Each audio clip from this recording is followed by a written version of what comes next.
Hello and welcome to Think About It, where we have two primary goals. The first is to get you to think about it, and the second today is to celebrate the imminent demise of Newsweek magazine, a publication that has been in a downward spiral for years and is now headed towards its final flush of the toilet with a recent headline, "Why Obama's Critics Are Dumb." Lest you think it's satirical, it's not. The article then goes on to try and defend that very point. By the way, Newsweek, the article's free on the internet, so if your idea was to stir up controversy and get all of us dumb people to run out and buy it, who's dumb? But there are two areas in life that I feel quite qualified to speak to. And I think you know the first one. It almost goes without saying, hairstyle. The second one would be to represent the dumb people of America. The comments posted to some of my other videos would lead one to believe that I'd been elected to some unofficial position as the head dumb guy. So with that in mind, let me share with you 5 things that all of us dumb people would kind of like to see in our president. The first thing would be competency. We would like our president to put forth ideas that at least a couple of times worked. How about we do this? We aim for what around here we call the Austin Jackson line. In baseball, they used to use the Mendoza line, but now Austin has lowered that. How about if your ideas have a successful batting average of at least over .075? Right now, this president is hovering below that line, and so us dumb people are a little bit unhappy. The second thing we'd kind of like to see is some hard work.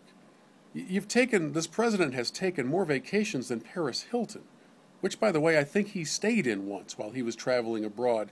While his wife lectures us about eating properly, yet she hauls around on her backside 2 Volkswagen Beetles, we are getting tired of the hypocrisy, the lecturing of how everything us dumb people are doing is wrong, while the smart people aren't doing anything right either.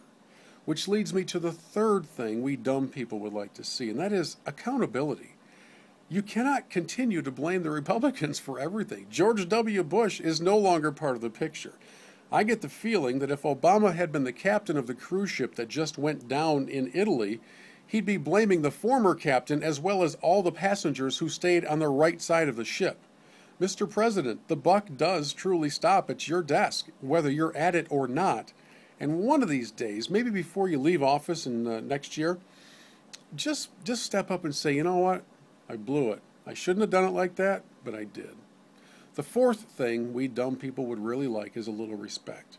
Yes, some respect for us, because the last time I checked, I thought you were supposed to be the president of all of America, as opposed to just those that voted for you. Doesn't seem to work that way anymore. It seems to be that you're representing some very special interests, as the Keystone Pipeline project clearly illustrates. As for the military, your lack of respect for our brave men and women is appalling. And even the dumbest of us dumb people, we can figure that out. When beheadings are met with some sort of excuse making, like, oh, you just never know what went into that guy's psyche, and yet our 4 Marines, they did something wrong. They desecrated some dead bodies by urinating on them. They were the dead bodies, by the way, of terrorists who would have gladly done the same thing to them while they were still alive and then dragged them through the streets and all. And the words that the administration puts on that behavior was utterly despicable. How about this? How about you step forward before the microphones and say, we have 99.999% of our men and women in the service doing wonderful things. And for these 4 who didn't, there will be punishment.